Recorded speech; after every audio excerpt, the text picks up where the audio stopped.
All right, welcome. Good evening. Welcome to our Paying for College Financial Aid Offer Review. My name is Isaac Ehlers. I'm a Senior Assistant Director in the Office of Student Financial Aid, and I will be your presenter this evening to walk you through kind of all of the things you need to know to read your financial aid offer and to really be prepared to make your decisions on your finances for the upcoming academic year.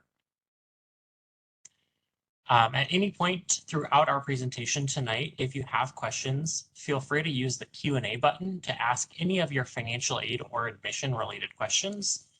We have staff from both the Office of Student Financial Aid and the Office of Admissions ready to assist you with any of your questions you have, again, throughout our presentation, as well as we'll answer any lingering questions at the end of the presentation as well.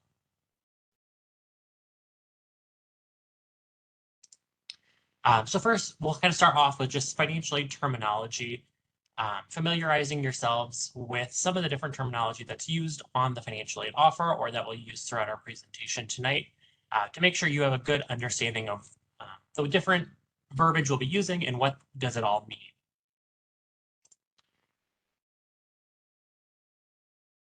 So first, starting with cost of attendance. So your cost of attendance is going to be an estimate of the cost to be enrolled at Iowa State University for one academic year.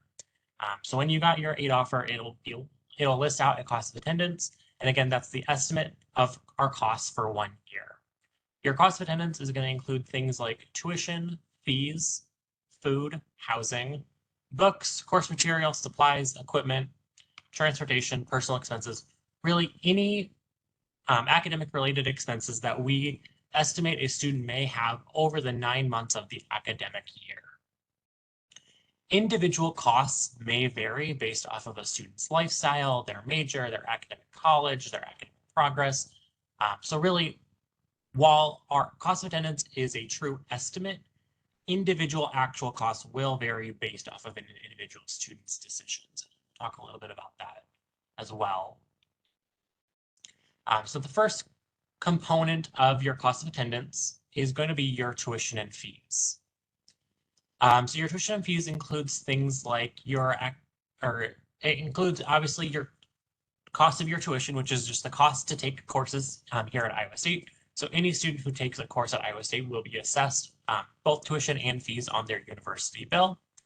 When we're talking about your fees, those are going to be your mandatory fees, such as your activity and service fee, which covers things like the SciRide bus system at Iowa State, student access to our rec center, different programming done by our Memorial Union, student orgs, concerts, athletic events, things like that. All of those are going to be wrapped up into your activity and service fee. Then you're going to have your health facility fee and your health fee. Those are fees that support the operations of our student health center on campus and covers the cost of an office visit to our health center on campus. And then the last part of your mandatory fees will be your technology fee, which just supports sort of the maintenance and student systems on campus, such as email, Wi-Fi, student information system, learning management software. All of those pieces are wrapped up into that technology fee. When you're looking at your cost of attendance on your financial aid offer, that is going to be based off of the assumption that a student is going to be enrolled full-time for both semesters of the academic year. So for fall and spring semester, again, it's assuming full-time enrollment, which is a student who is enrolled in 12 credit hours or more per semester. So here at Iowa State, if you take 12 credit hours, 15, 18 credits, all of those are assessed one rate of tuition. So 12 credit hours or more, you are assessed full-time tuition. And then if you take less than 12 credit hours, your tuition and your fees would be prorated based off of the number of credits you're taking. So we always encourage students to maximize as many credits as possible to get the best kind of cost overall, but always, again, making sure that those credits are manageable as well, because we still want students to do well academically.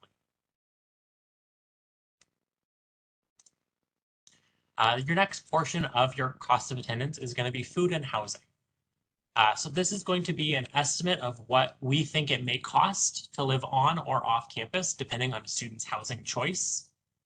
And again, just a reminder that those are going to be true estimates of a cost. Actual costs may differ depending on which housing assignment your student chooses. So depending on if they are choosing a single room, a double room, a suite style room, all of those options are going to have varying costs. So again, based off of a student's individual decision, you would need to kind of consider that, as well as meal plan choice. So we do have a couple different meal plan options here on campus. And so again, if your student is choosing a meal plan, you just kind of want to think about what the different costs associated with the different plans are and how that works in your overall kind of financial plan. If your student is living off campus, so they are not planning to live on campus, we still budget a line item for food and housing so that they could utilize financial aid to pay off-campus expenses if they needed to. So we, again, do our best estimate of what that could look like for those off-campus students. Your next costs of attendance kind of item would be your books, course materials, supplies, and equipment. So this covers the cost of our Immediate Access 1 program, which is a digital first flat rate course material program. It's $259 per semester, and that encompasses all of your students' books in a digital format per semester. So it's one flat fee, so you can kind of always count on knowing how much a student's books are going to cost from semester to semester, because it's just one amount each term. And again, that gives the students access to all of their textbooks for all of their courses in a direct digital format. That is accessed directly through Canvas, which is our learning management software here at Iowa State. This line item on your cost of attendance will also take into an allowance for other materials, supplies, or equipment needed for courses taken at Iowa State.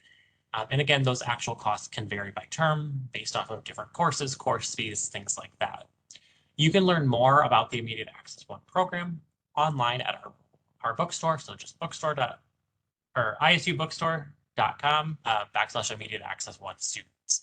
And that webpage will have kind of all of the additional information you need to know about the Immediate Access 1. Students can also choose to opt out of the Immediate Access 1 program and purchase their textbooks themselves. And that's something they can do at any time once the semester starts through the 10th day of the term. Then you have your transportation personal expenses. So these are expenses that you won't necessarily be charged by Iowa State on a university bill, but they're things that students may need to budget for and may need to use financial aid for to cover additional expenses. So these would be, again, like things like laundry, subscription services, their personal vehicle parking or gas, prescriptions, personal hygiene items, or any other daily costs that your student may have over kind of the academic term or the academic year.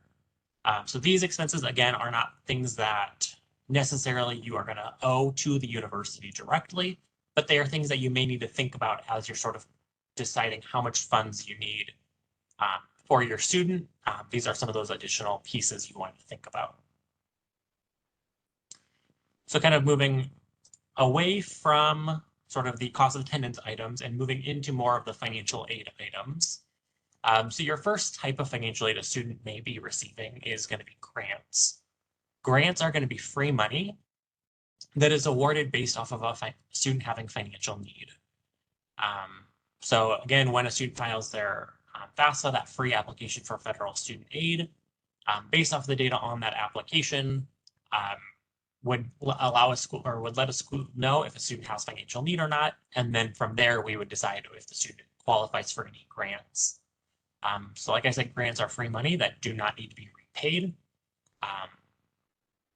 And so you would see that listed on your financial aid offer, listing out specifically which grants you are receiving. The next type of financial aid is going to be your scholarships. So similar to grants, scholarships are also free money that does not need to be repaid. But with scholarships, they may be awarded based off of a student's financial need or academic merit, or a combination of both. So here at Iowa State, we have our OneApp scholarship application where the majority of our scholarships here at Iowa State are awarded through. And scholarships awarded through One App, again, have a variety of different qualifications. Some of them are going to look at students that have that financial need based off of information from their FAFSA.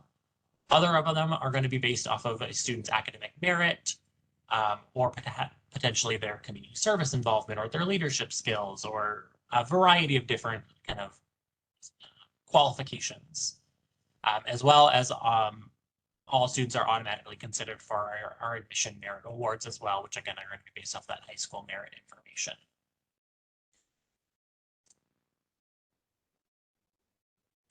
The next type of aid that we'll talk about is the subsidized student loan, which is going to be a federal loan.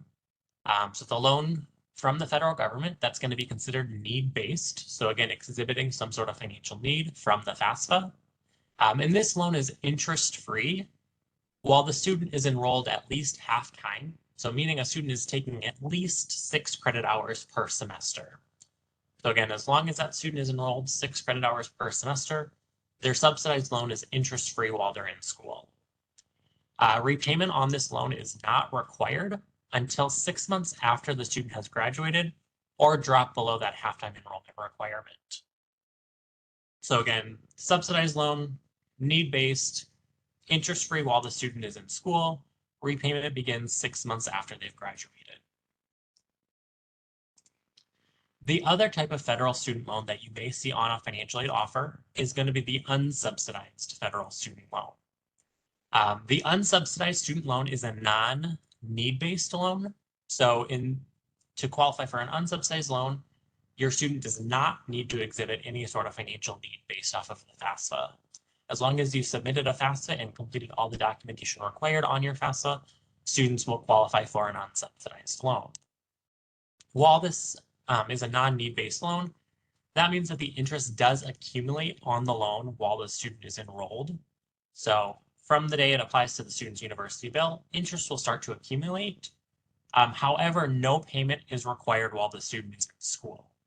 Repayment on an unsubsidized loan does not begin until 6 months after a student has graduated or dropped below that half-time enrollment requirement. So again, unsubsidized loan is going to be your non-need-based loan. Interest will accumulate as soon as it applies towards your student's university bill, but no payment is required while the student is enrolled in at least 6 credit hours or more. So that was sort of the general overview of our financial aid terminology. So next we'll really dive deeper into kind of the financial aid offer. How do you access it? How do you read it? All of those pieces. So your student can view their financial aid offer by logging into their Admission My Account portal. So when your student goes out to our Iowa State website, clicks on the Admissions My Account, which is kind of right along the top row of our homepage, they'll sign in with their My Admissions account login information. And that will open up sort of the screen that you're seeing up here. On that right-hand column, sort of towards the middle, they'll select financial aid, and that will take them into the financial aid section of their Admissions My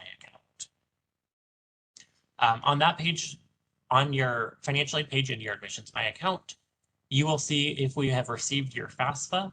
So it will display the date that Iowa State received your FAFSA, and then the most recent update to your FAFSA. So if at some point you went in and made a correction to your FAFSA to add additional information, make a change, anything like that, it would show you the date of the most recent update. So that is where you can confirm whether or not we've received a student's FAFSA, as well as if you've made any updates and if we've received those updates. And then right below the receipt of your FAFSA section, you will see the financial aid offers with the button to view your financial aid offer. Once your student clicks View My Financial Aid Offer, that will open up their financial aid offer information from our office.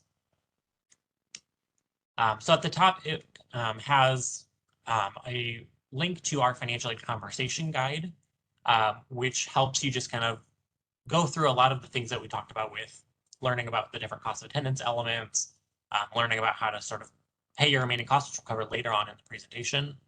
So that is a good guide. If you want additional resources, is clicking on this financial aid conversation guide link in your aid offer in your Admissions My Account. If you have received your physical financial aid offer from our office in the mail, that financial aid conversation guide was also included in the mailer with your aid offer. And then, so right below sort of that, the link to your conversation guide, it will display your estimated cost of attendance by semester. So this will give you that good idea of how much you could expect for tuition, fees, food, housing, books, course materials, supplies, equipment, all of those pieces per semester. So it really breaks it down. So if you're trying to figure out how much do I owe for fall, how much do I need for spring, this is where you would be able to see that. What is here on the slide is just an example of a cost of attendance. Your actual cost may vary. Each student's cost of attendance could look different depending on a variety of factors. So make sure you do refer to your individual financial aid offer for specific cost information. Then right below where it lists out all of your costs is going to be your financial aid options. So that'll be this sort of the other part to your financial aid offer. And it would list out directly to what financial aid you are receiving, and how much for the fall semester, how much for the spring semester, and then what is the total amount for the year. So again, this will help you sort of figure out how much financial aid am I getting for fall, and then what am I going to be potentially, what is my potential cost for fall, and look at what is the difference for fall, and you again, same for spring, or you can look at that for that full year amount as well. So again, this will break down for you anything that, any grants that your student is receiving, any additional scholarships they're receiving, if they're receiving work study, which we'll talk about in further slides, and then again, your federal loan options as well. So this is where you will see all of your financial aid, and then it'll be totaled up at the bottom for you so you can get an idea of the total amount of financial aid offered to your student. So now once you've sort of taken a look at what are your estimated costs and what financial aid is your student receiving, then it really moves into determining what are your out-of-pocket costs, or what is your financial aid not going to cover of your costs potentially. So what you can do is we have a tool on our website that's called our expense estimator. And you can just go online, it's financialaid.iastate.edu/expense. You can also access it from our homepage. There's a sort of a getting started spot, and then from there you can click onto the expense estimator, but it's just easier to go directly to the URL. And this basically will let you get an estimate of your university bill for each semester for the next academic year. So university bills here at Iowa State are generated usually August 1st for the fall semester and January 1st for the spring semester.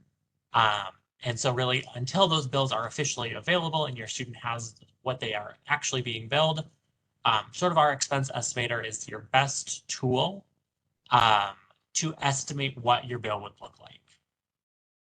So once you get out to our website, again, financialaid.iastate.edu/expense, it'll take you out to this screen here. You'll click the estimate button out in the middle of the screen. And then you'll just fill out some basic information about your student. So you'll select their residency status. So is your student an Iowa resident or are they a non-Iowa resident? How many credits per semester does your student plan to take? So if they plan to be a full-time student, 12 credit hours or more, you'll select 12. If they know that they're going to take less than 12 credit hours per semester, then it does allow them to select a lower amount of credits as well. They'll select their classification status. So are they going to be a first-year student, sophomore, junior, senior, graduate, med student, etc. So this is not only a tool that's helpful your very first year here at Iowa State, but really for all future years as well. Next, your student will select their area of study. So there'll be a drop-down option with a couple majors listed. If your student's major is not listed, you would just select the standard undergraduate option. And then same thing for the tech fee. It'll list out a couple majors. If your student's major is not listed, again, select the standard undergraduate option. Once you've entered in sort of your residency, credits, classification, area of study information, the next part will ask you about your housing. If your student is planning to live on campus or off campus, you can choose your housing type. So if you're choosing a traditional residence hall, suite style, university apartment, and then depending on which one you select, it'll give you different information to answer. So if you're choosing traditional residence hall, you'll select which building they're planning to live in. If they don't have housing assignments yet, I would just start with estimating whichever is sort of their ideal housing option, and then you can always go back and do another expense estimator once you have housing options confirmed. So again, select your building name, your room type. So are you planning to live in a single room, a double room, room feature? So are you planning to live in a room or residence hall with AC or without AC? And then selecting a meal plan. So if you are choosing to live in a residence hall, you are required to have a meal plan. So it would give you your meal plan options to choose from. And then, so once you've entered in all of your housing and meal plan information, the last part of the expense estimator will be asking about your student's financial aid offer information. So this is again, it's an open tool, so it's not going to input your student's financial aid offer directly. You would need to enter in the information that they are receiving from their aid offer. So you would go in and enter in, are they receiving a Pell Grant? Are they receiving federal SCOG grant? Are they receiving an ISU grant? Are they receiving scholarships? And then you also have sort of this plus sign on all of these options. So if your student is receiving some sort of financial aid, that there's not enough slots to put them all in, you can click to add additional lines so that you can enter in all of your different aid that your student is receiving. You can choose to enter in your loans, or you can choose to do this without your loans. Sometimes it's helpful to not put the loans in first so you get a true idea of what is your out-of-pocket cost. And then you can always go back in and edit it to add your loans in later to get an idea of what does it look like if I take out federal student loans, or if I don't take out my federal student loans, what does it look like? You have those options as well to kind of play around with your different scenarios when you're estimating your costs. Once you've entered in all of your financial aid information, you'll select the estimate button down at the very bottom. And then that will create for you essentially our estimated university bill. So what that will do is it will have your estimated university expense. So essentially, what could you expect to be billed by the university for each semester? So how much could you expect to be billed for fall? And how much do you could expect to be billed for spring? Then you have your anticipated financial aid. So how much financial aid are you anticipating to have for the fall semester, and how much are you anticipating to have for spring? And then the nice thing is you can see below that sort of the itemized, where are all the costs coming from? So how much specifically does tuition look like it's going to be? How much is it estimating for your activity fee, your health fee, your housing costs, your food costs? So you get to see sort of all of those breakdowns and understand what cost is going where. So once you've kind of estimated this, it will give you sort of your amount that you owe for each semester still after financial aid.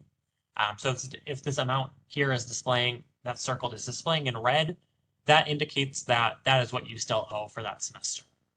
If it was showing in green, that would indicate that you may be receiving more financial aid than what you would be billed at the university, and you can expect that in a financial aid refund. So really, you'd have what you're anticipated to owe for fall and what you're anticipated to owe for spring.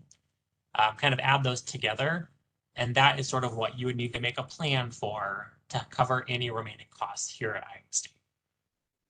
So again, once you sort of have this idea, then we sort of move into how do you cover that remaining cost. So in that case, you're looking at, from that estimated screen, that was about $2,some hundred.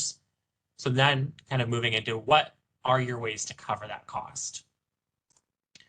So your first option are going to be the direct payment options.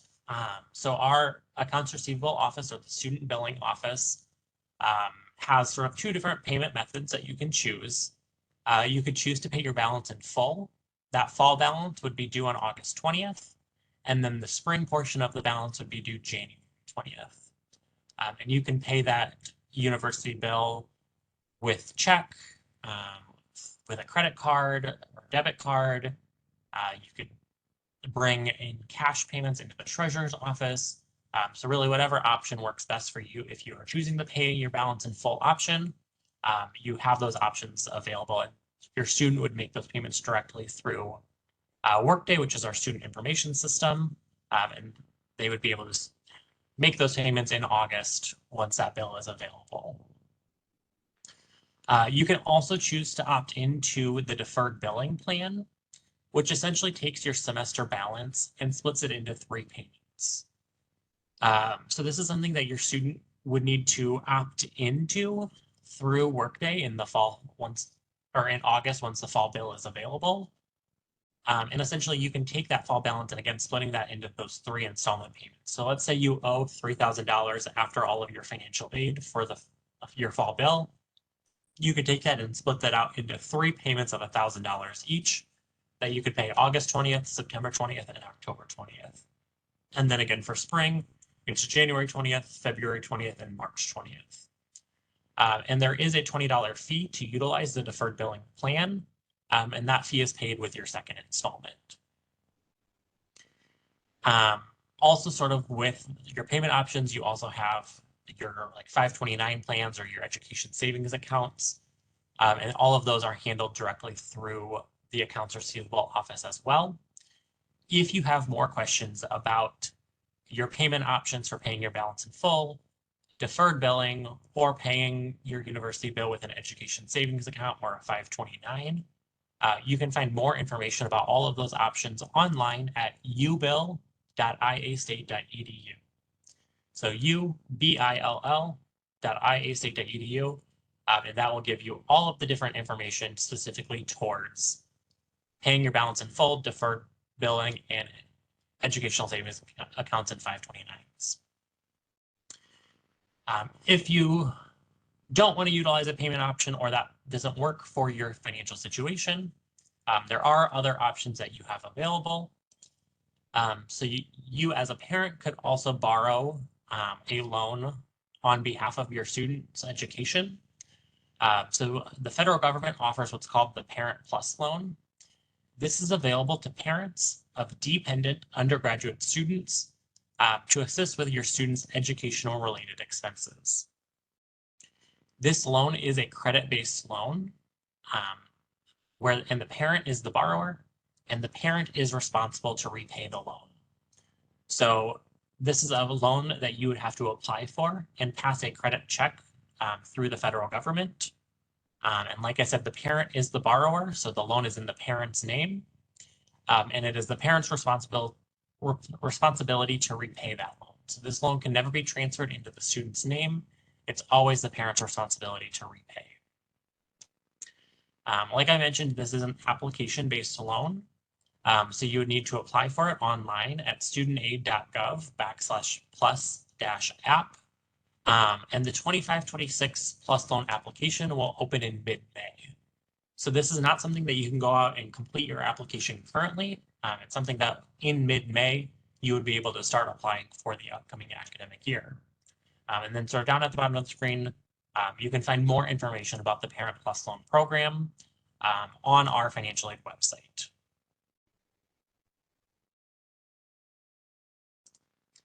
Another option, if you don't want to utilize a Parent Plus loan, but want to look for additional loan options for your student, are private education loans. These are also going to be credit-based loans. However, the parent or the student can be the borrower of these loans.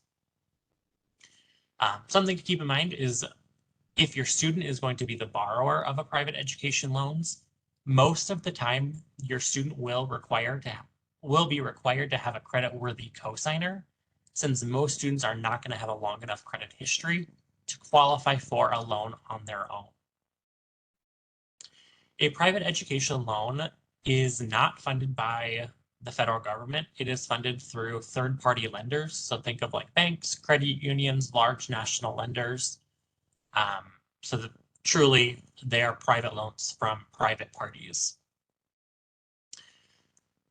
Iowa State does maintain a list of lenders to help you start your search. So if you are unsure of, I'm thinking I maybe want to borrow a private education loan, but I don't even know a lender to start with, or I don't know where to start. You can visit our website and I'll look at our private loan page. And that will give you a list of lenders to start your search. It gives you sort of a brief overview of, I think there's about 7 different loan programs out on our website. It gives you ideas of what are the interest rate ranges for fixed and variable for the different lenders. What are their repayment terms? All of that information is available in sort of one centralized place to allow you to easily compare and contrast a few lenders. There are hundreds of private loan lenders out there, so while we only maybe have 7 listed on our website, please make sure you sort of do some research and find what lender is going to work best for your specific situation. You may want to consider starting with your local bank or your local credit union to see if they offer any education loan products, or if they have a recommendation towards a specific lender. And again, you can find more information on our website directly on private education loans.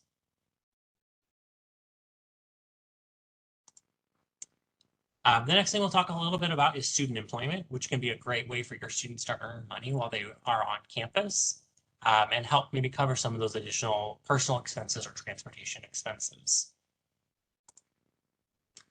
So the first thing is WorkCity. So if your student is receiving WorkCity on their financial aid offer, that is a form of financial aid. WorkCity is a need-based student employment program. So your student would have to, again, exhibit financial need on their FAFSA application to qualify for WorkCity funding.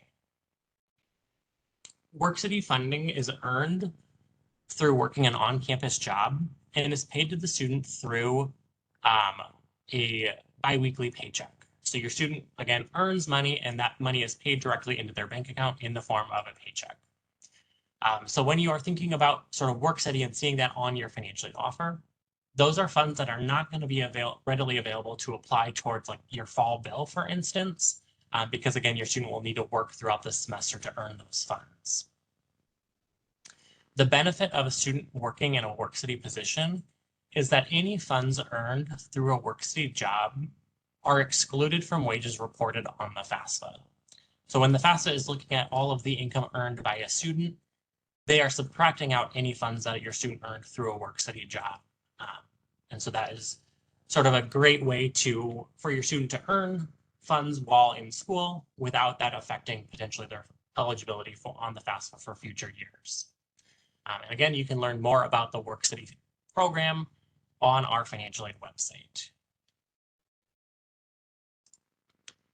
If your student does not have financial aid or does not have WorkCity on their financial aid offer, that does not mean they can't work on campus. Any student who wants to work on campus can work on campus. We have over 10,000 student employees that work on Iowa State's campus in a given academic year. And the vast majority of those are non-WorkCity students. So again, just because your student doesn't have WorkCity on their aid offer does not mean they can't work on campus and earn funds during the academic year to cover some of their expenses. Students can look for jobs online through our Sci-Hire student job board, and that will be available to students after they've registered for fall classes, which typically happens during orientation in June. So this isn't something that your student can't go out right now and look for jobs in Sci-Hire, but it's something that starting in June, they'll be able to look at jobs for the upcoming academic year. Something to keep in mind if your student is planning to work on campus in the fall semester, it's important that they bring their original I-9 documents with them to campus. So those are things like a passport, a social security card, birth certificate, any of those kind of legal documents that are required to start a job. Students will need to have those in order to work here at Iowa State and complete that during their onboarding process. You can learn more about student employment here at Iowa State at studentjobs.iostate.edu. sci.iastate.edu, as well as that's the website that will have all of the links to the Sci-Hire Student Job Board, how to navigate that process, all of that. So again, if you are looking to learn more about working on campus, visit the Student Jobs website.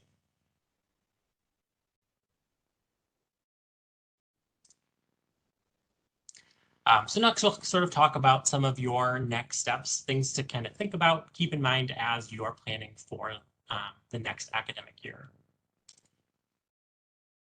So first thing, you would want to complete any financial aid action items that are required or requested of your student. So in your Admissions My account, if your student has a button that says financial aid action items, view my action items, that would indicate that they have additional documents that are being requested of them to verify something that was reported on your FAFSA, just to make sure that everything is correct. So the Department of Education selects certain FAFSAs for schools to verify the information, just so that we can make sure that everything is being reported correctly. If you do not see a financial aid action items button in your Admissions My account, then that would mean that you do not have any action items that you need to complete to receive your financial aid. It's important that if you do have action items showing in your Admissions My account, that you complete that as soon as possible, since those action items may affect your financial aid eligibility. So we would like to get those collected and reviewed as soon as possible so that we can let you know if your financial aid would change for the upcoming year. So again, really please make sure that you're going into your Admissions My account and checking for those financial aid action items if those are pending for you. Probably around this time, students are starting to be notified of scholarships they are receiving from outside scholarship administrators. So things like maybe your local high school is awarding scholarships to your student, or a local business, things like that. Those are things you want to start keeping track of which scholarships your student is receiving. And then once you have attended orientation, you want to make sure that you report those scholarships to us here at Iowa State, so that we can make sure that we are aware that those scholarships are coming in, and so that when your scholarship administrators start sending those funds into our office, we can kind of streamline the process for us to process those checks, because we know you've reported it, so that we know we are expecting that check for your student. More information about how to report those will be provided at new student orientation again in June. So sort of at this time, just start keeping a track of any of those outside scholarships you're receiving. And then again in June, we'll provide you with more information about how to report those to our office. Another step you will want to do is, again, after attending new student orientation in June, make sure to go into Workday and accept, reduce, or decline your federal student loans directly in Workday. Your students will start to have the ability to access Workday, which is, again, our student information system, starting in mid-May. But we really encourage students to make their decisions on federal loan usage sometime after June orientation. That gives you time to come in and talk with the financial aid office during your new student orientation in June, to make sure you fully understand all of your situation, have time to sit one-on-one with a financial aid advisor, and look at what options make the most sense for your student. And then at that point, taking action on accepting, reducing, or declining your federal student loans. If your student is planning to borrow their federal student loans, in addition to accepting their loan in Workday, they also need to complete some federal student loan action steps online at studentaid.gov. So again, studentaid.gov, the same website you went to file the FAFSA. Your student will also complete what's called a master promissory note and entrance counseling. Entrance counseling is essentially just the federal government wanting to make sure that a student understands everything that goes into their federal student loans and what kind of the requirements are and how does the repayment work. And then that master promissory note is your student's agreement to repay those federal student loans. Those are both required just the very first time your student borrows a federal student loan, and then are good for 10 years. So as long as your student completes their education within 10 years, they never have to complete a master promissory note or entrance counseling again. And again, so if your student is planning to borrow a federal student loan, they would accept those loans directly in Workday, again, sometime after June orientation. And then again, they would complete their master promissory note and entrance counseling online at studentaid.gov. If at any point you or your student have questions about your financial aid offer or any other aspect of financial aid or paying for your student's education, there are many different ways you can contact our office. If your student has an active NetID, so they have set up their Iowa State email address, they can schedule an appointment with our financial aid office directly through Navigate Student, which is our on-campus scheduling software. So students, again, if they've set up their Iowa State email address, have access to the scheduling system, and they could choose to schedule both a virtual or an in-person advising appointment with a financial aid advisor to walk through their specific situation. You can also choose to email our office at financialaid@iastate.edu with any of your financial aid questions, and we'll get back to you there. Or you can call us at 515-294-2223. Our office hours are Monday through Friday, 8 a.m. to 5 p.m. And then during the summer, our office hours change to 7:30 a.m. to 4 o'clock p.m. You can also find more financial aid information directly on our website at financialaid.iastate.edu for additional information about any of the different financial aid programs. Next, I will turn it over to our colleagues from the Office of Admissions for a couple more reminders.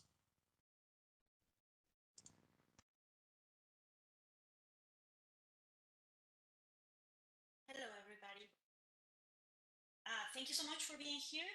My name is Blanca Guerrero, and I'm happy to see that we have so many questions here. And something that we would like to talk to you about is, as somebody could help me with it, thank you. So first of all, remember that you may accept your offer of admission now. You have to pay the acceptance fee that is going to be $425. Once you accept your offer of admission, you will be able to start your housing contract. If you decide that for some reason Iowa State is not the place where you want to spend the next years of your college life, then I'm sorry. Then please, you can decline your acceptance before May 1st, and you will be receiving a $365 refund. So once again, that should be before May 1st. Could you please pass the next? Thank you.